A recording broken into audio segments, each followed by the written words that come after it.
Assalamualaikum warahmatullahi wabarakatuh. Perkenalkan, kami dari kelompok 4. Baiklah, kami akan memaparkan materi tentang autokorelasi.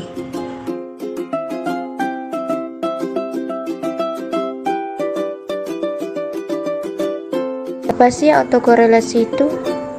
Autokorelasi atau korelasi serial merupakan kondisi di mana komponen variabel random error berkorelasi berdasarkan urutan waktu. Autokorelasi terbagi menjadi dua. Pertama, autokorelasi positif, dan yang kedua yaitu autokorelasi negatif.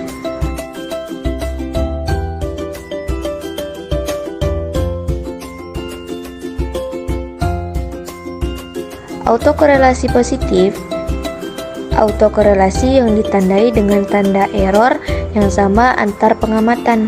Misalnya, ketika satu periode sebelumnya error bertanda positif, maka error berikutnya juga bertanda positif. Autokorelasi negatif yaitu autokorelasi yang ditandai dengan tanda error yang berbeda antar pengamatan. Misalnya, ketika satu periode sebelumnya error bertanda positif, maka error berikutnya bertanda. Autokorelasi umumnya terjadi pada data tim series. Istilah autokorelasi adalah korelasi di antara anggota seri dari observasi-observasi yang diuraikan berdasarkan waktu. Keberadaan autokorelasi memiliki konsekuensi, yaitu estimasi masih linier dan tidak biasa. Autokorelasi kasusnya dalam model regresi adalah modul regresi yang dihasilkan tidak dapat digunakan untuk menaksirkan nilai variabel kriterium. Dampak autokorelasi terhadap model dalam analisis regresi yang menggunakan data time series atau data yang disusun berdasarkan runtun waktu. Autokorelasi merupakan syarat utama model regresi agar tidak bias. Autokorelasi merupakan salah satu masalah error. Maksud error ini biasanya disebut dengan error frames dalam ekonometrik. Autokorelasi merupakan pelanggaran atas asumsi model OLS atau Ordinary Least Square, di mana mensyaratkan bahwa tidak ada korelasi antara error atau residual. Lalu apa efeknya terhadap model jika asumsi ini dilanggar?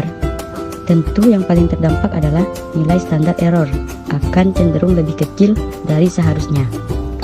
Memang kenapa? Jika standar error diestimasi lebih kecil, tentu akan menyebabkan nilai T hitung membesar dari seharusnya. Pada gilirannya, model menjadi overestimated. Adapun penyebab hal-hal yang dapat memicu terjadinya autokorelasi, yang pertama yaitu adanya kelembaman atau yang bisa disebut inertia. Misalkan suatu variabel pada periode series waktu tertentu mengalami peningkatan dari nilai sebelumnya, maka terdapat momentum yang terbangun pada variabel tersebut dan berlanjut hingga sesuatu terjadi untuk memperlambatnya.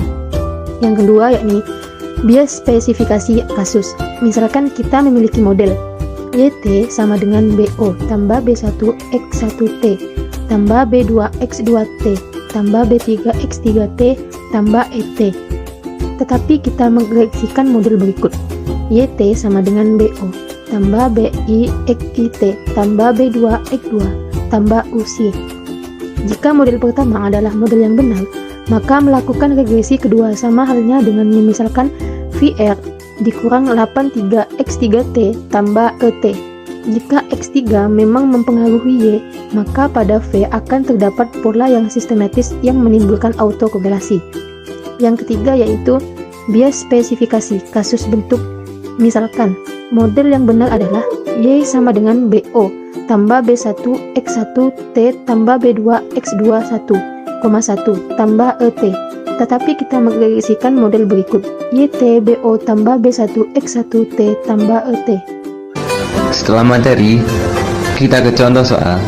Sebuah agen periklanan memiliki tagihan bulanan dari 20 bulan terakhir yang terdapat pada tabel berikut, di mana Y adalah tagihan bulanan dalam ribuan dolar dan X adalah jam kerja staf per bulan.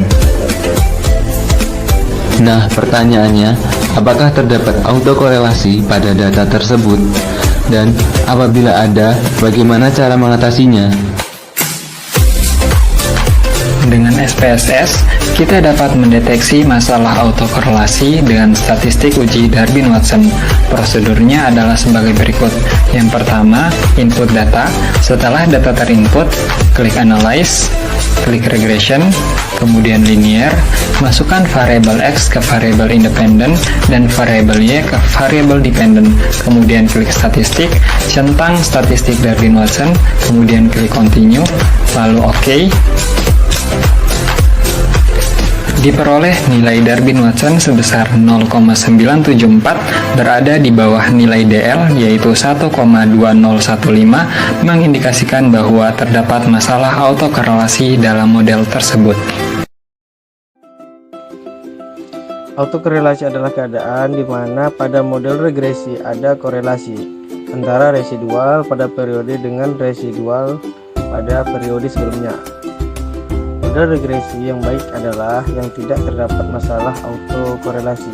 Metode pengujian menggunakan uji Durbin-Watson.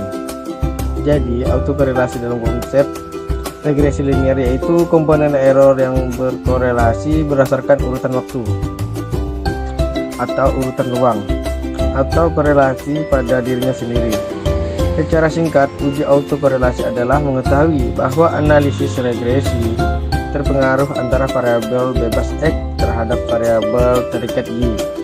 Jadi, tidak boleh ada korelasi antara observasi dengan data observasi sebelumnya.